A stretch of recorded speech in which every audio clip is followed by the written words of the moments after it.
Dabaatu booda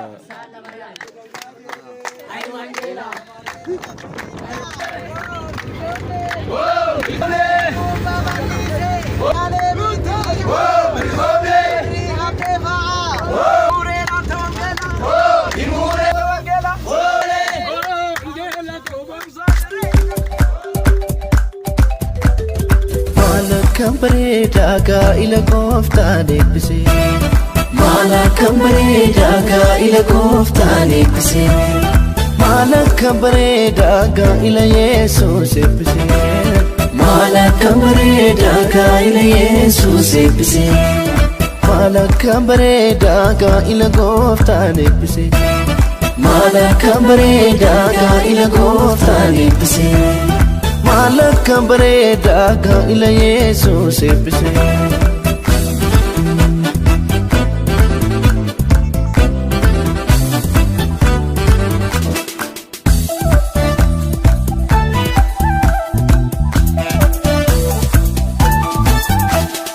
Gooftaa galatoomii bareedaa kanarraan nu geesse bareedaa gaa'ela isaanii kana bareedaa sidunuuf milkeesse bareedaa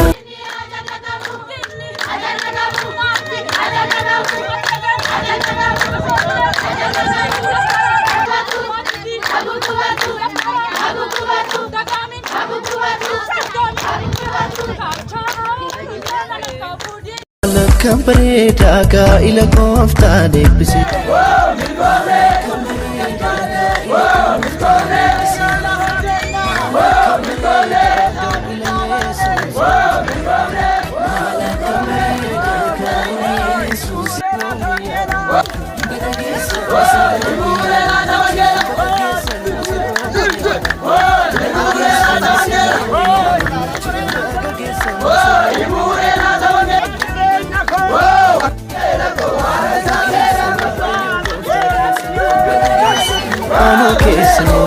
Sichi nama mitisin Dagagese Bota pakya zitas Dagagese Sakoni dira mefatsi Dagagese Nuri gammadan waaqessi Dagagese Sakoni dubbe gammadan Dagagese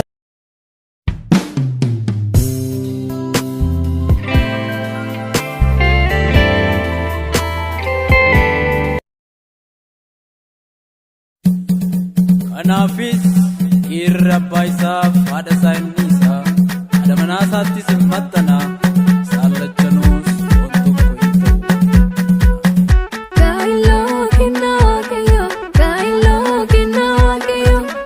Haadha manaa kee amanamtuu fi jaalatamtuu gootee fuudhuudhaaf hanga duuti addaan isin baasuuf yeroo gammachuu, yeroo gaddaa, yeroo argannaa, yeroo dhabaa, yeroo hundumaaf jaalalaa fi amanamummaadhaan ishii wajjin jiraachuudhaaf har waaqa afoofi saba waaqayyoo kan afootti waadaa hin galtaafi.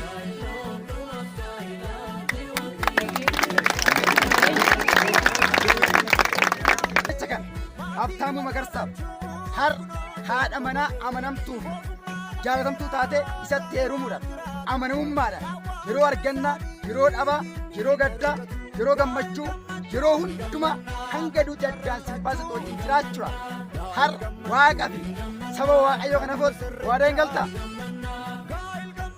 Alaabatiidhaan waadaa isaanii mirkaneeffatan ta'a.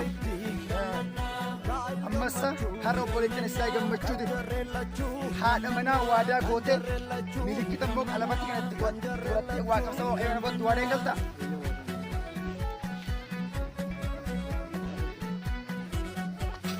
Harka rukutaa asirratti.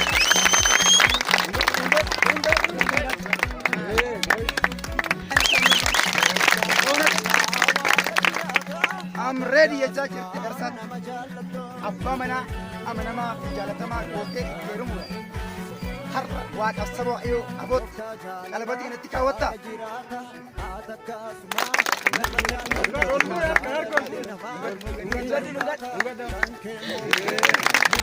Gooftaa galanni guddaa sibichaaf haa ta'u.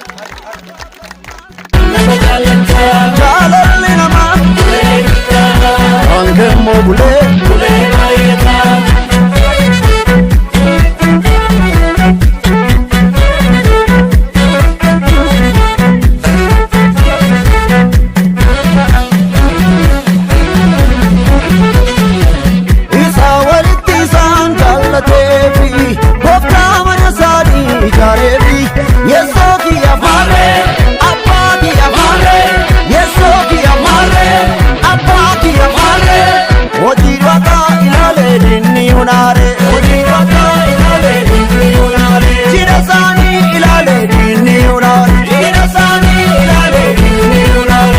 ilaale diinni ilaale ilaale diinni ilaale ilaale diinni ilaale ilaale diinni